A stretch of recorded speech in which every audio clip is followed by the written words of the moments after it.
Bonjour à tous et bienvenue sur Maroc 24 en ce 11 mars 2025. Oxford Analytica l'affirme sans détour, les relations entre le Maroc et l'Algérie ne montrent aucun signe d'amélioration.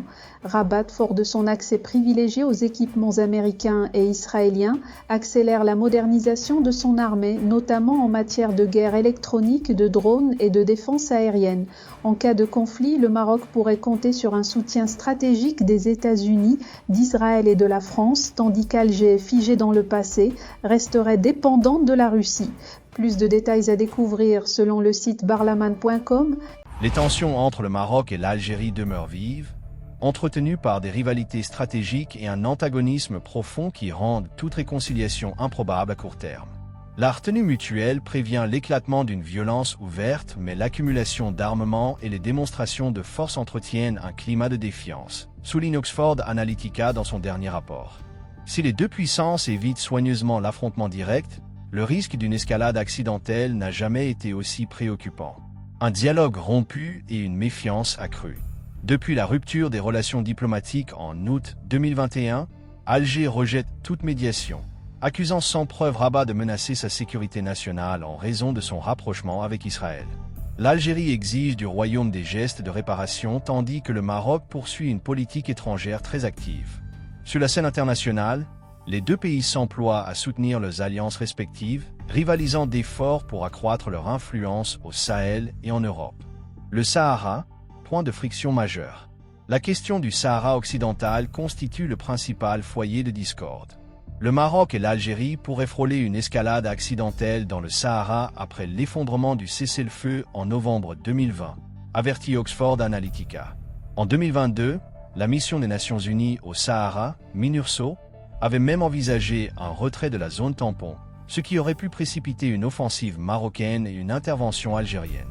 La crise a été évitée après que les séparatistes ont permis le ravitaillement des sites de surveillance de la MINURSO situés dans la zone, annulant ainsi sa décision précédente de bloquer ses opérations, souligne Oxford Analytica.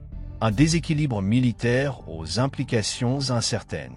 En 2023, Alger a consacré 18,3 milliards de dollars à la défense, contre 5,2 milliards pour Rabat. L'Algérie possède ainsi environ 520 000 militaires, contre 200 000 pour le Maroc. Cependant, Rabat mise sur des équipements de pointe pour combler cet écart.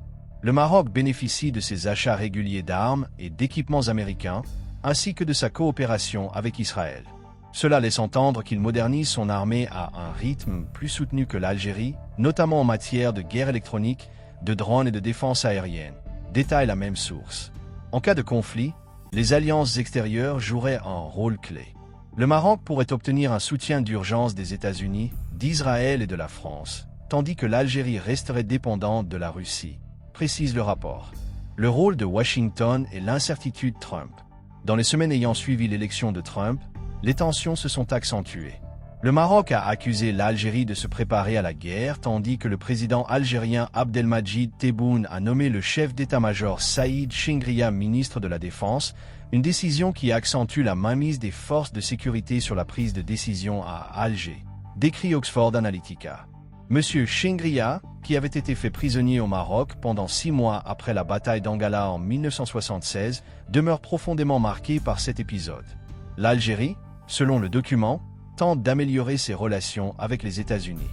2 scénarios sont envisagés concernant la politique américaine en Afrique du Nord. Washington pourrait simplement se désengager de la région, comme Trump l'a fait pendant la majeure partie de son premier mandat. Ou il pourrait soutenir ouvertement le Maroc, comme le laisse présager la déclaration de décembre 2020 et les positions passées de Marco Rubio, expose Oxford Analytica.